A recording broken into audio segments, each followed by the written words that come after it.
Hey guys, Johnny coming back at you with a little short video. We want to talk about frog fishing and my setup. It's getting to be that time of year, and in some areas of the country, it is already that time of year where you can catch some good ones on a frog. And it's only going to get better as the weather starts cooling and that grass starts dying and that mat starts folding up, creating a canopy to fish. And so again, I'm going to talk about frog fishing and predominantly three different types of frogs.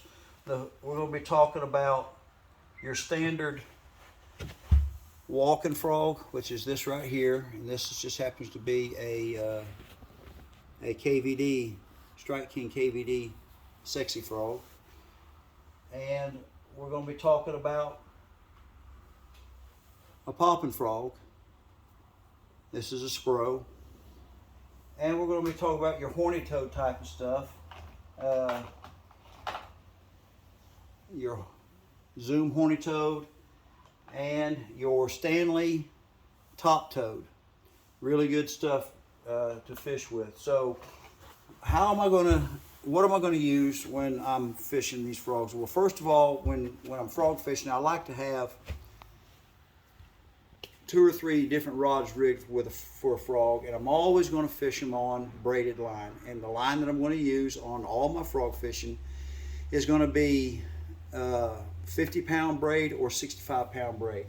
So let's talk about your standard frog first.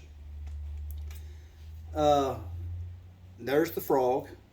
What I'm going to do is I'm going to fish this on a 7.3 heavy action rod, and all my rods are Enigma. This is an out of production Aaron's Edge rod.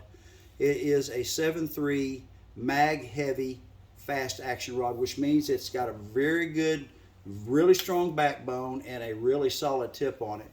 And so that when you're throwing that thing into grass mats, it's, you're going to have something, you got to have something heavy to pull them big fish out of that grass. And it may only be a 2-pound fish, but you're pulling 10-15 pounds of grass, so you got to have a good sturdy rod to do that with.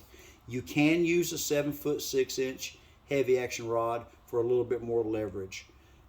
So to fish that stuff, I'm also going to throw it on a 7-to-3 gear ratio bait casting gear. And when you're frog fishing, you got to have bait casting gear because spinning gear just doesn't have the backbone or the gear, the strength in the gears to get those fish out.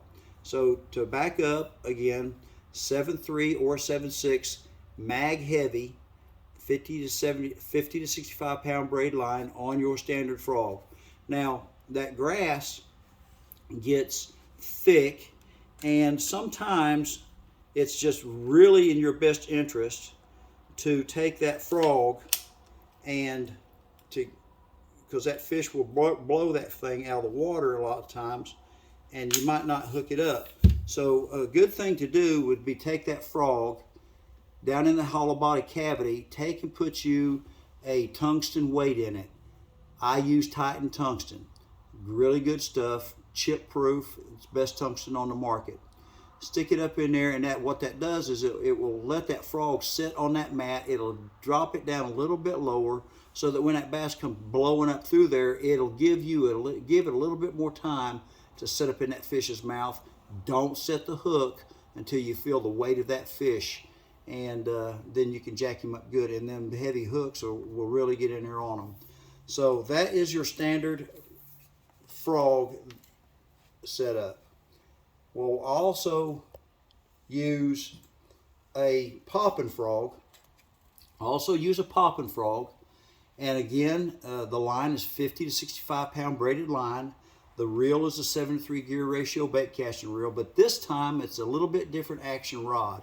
I'm using a 7.3 action rod, but it's going to be a medium heavy because this popping frog you can't use it in that heavy vegetation that is matted over. You can use it around that heavy vegetation that's still vertical, but not the matted over stuff. This frog is designed to be used on the outside edges of that grass in those pockets and get that walking action. The longer you can get that bait to walk from side to side and stay in a little shorter striking distance, the more angry the more upset, the more pissed off that bass is going to get looking at it, and he's going to come up and he's going to eat that frog. Again, you can still use a little weight on it if you want to. Not necessary. Probably better off not to, but if you want to, you can. And then the other frogs we're going to talk about, and I'm going to use this on a heavy action rod or a medium heavy action rod, depending on where you're going to use it. And that's your horny toad type stuff and your top toad. Just throw it out there and wind it in. What I like to do to get a little bit of extra weight on it is I will take in the back end of this top toad, there's a little cavity there. I will take to give it a little bit of added weight and a little bit of sound is I'll put a jingle bell in there, and it'll just give a little bit extra sound. Lastly, and most notably as well, is what I'd like to do is when you put your frogs up, they get wet. I will like to take and let my frog dry out. But if you'll look inside this box, you got a white powdery substance in there. And what that is baby powder. That baby powder will dry up all that water. It's not going to hurt your skirt material or anything. And when you throw that bait out there, it will fall off and you'll be good to go.